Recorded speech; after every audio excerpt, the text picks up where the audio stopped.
ব্রণের চিকিৎসা নেওয়ার পরও কেন বারবার ব্রণ হয়? আসসালামু আলাইকুম, আমি ডক্টর সাইমা আহমেদ রিমি। আমার চেম্বারে অনেক পেশেন্টরাই আসেন যাদের কমপ্লেইন থাকে যে একবার বা দুবার ব্রণের চিকিৎসা নেওয়ার পরও কন্টিনিউয়াসলি ব্রণ হচ্ছে। ব্রণ হচ্ছে মাল্টিফ্যাক্টরিয়াল একটি ডিজিজ। এই ব্রণের ইনফ্লামেশন গুলো হওয়ার পিছনে অনেকগুলো কারণ দায়ী থাকতে পারে।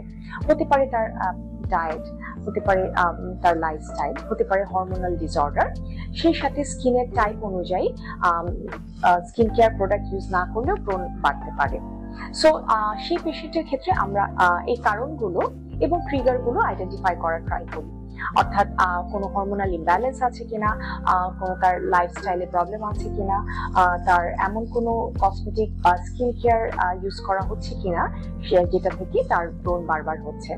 এমনকি সানস্ক্রিন যদি স্কিনের টাইপ অনুযায়ী ইউজ না করা হয়, সেক্ষেত্রে সানব্লক বা অন্যান্য স্কিন কেয়ার প্রোডাক্ট থেকেও ব্রণের তৈরি হতে পারে।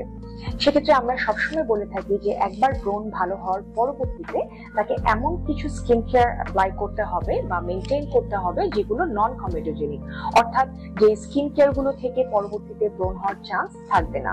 যেমন সানস্ক্রিনের কথা যদি আমরা বলি, ম্যাটিফাইং সানস্ক্রিন গুলো এই ধরনের পেশেন্টদেরকে সাজেস্ট করা হয়।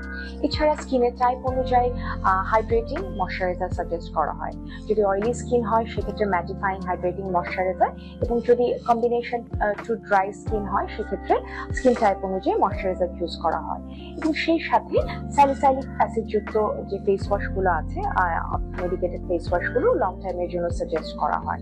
এবং proper lifestyle, proper slip pattern এগুলো ফলো করতে বলা হয়, এবং যদি কোনো হরমোনাল ইমব্যালেন্স থাকে সেগুলো কারেকশন করতে দেওয়া হয়।